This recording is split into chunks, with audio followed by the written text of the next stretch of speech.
Sasa hii ni teknolojia ya umwagiliaji ambayo yenyewe inatumia sola. Umeona sola hiyo hapa? Kuna controller hii hapa. Umeona yaani hapa ukizima hapa umeshazima controller. Na maana pampu haifanyi kazi.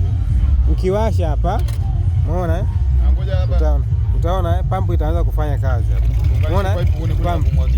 Umeona Sasa umeona umwagiliaji wa tunaita drop irrigation, ule umeme wa kutumia sola. Umeona nyanya hizi, nyanya zimekuwa vizuri kabisa kwa umeme kwa umwagiliaji wa kutumia sola. Kanisha hapa kuna hili tenki hili. Kwa hiyo kwa kutumia sola unaweza ukafanya kilimo hata porini ambako sehemu ambako hakuna umeme, hakuna mafuta na nini. Sasa wewe upo mjini unafanya unapiga debe, unafanyaje? Utatajirika saa ngapi?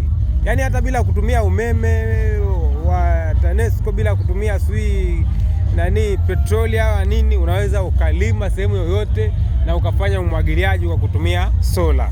Sasa ukiwaona hawa Davis and Shitlife, ndio Shitlife, ndio wanapatikana Dar es Salaam, Morogoro, wapi, mikoa yote Tanzania. Ukiwatafuta hawa kwenye mitandao ya kijamii, wanakupa vifaa au wanaweza wakaja kukufungia ukafanya kilimo chako cha umwagiliaji kwa kutumia sola. Mpewe nini vijana? Mapori yamejaa kila mahali. Wewe upo mjini unapiga usarange. Utatajirika saa ngapi? Kilimo kinalipa. Waone Davis and Shitlife, si ndio? Shitlife waje wakufungie mfumo wa umwagiliaji kwa kutumia sola.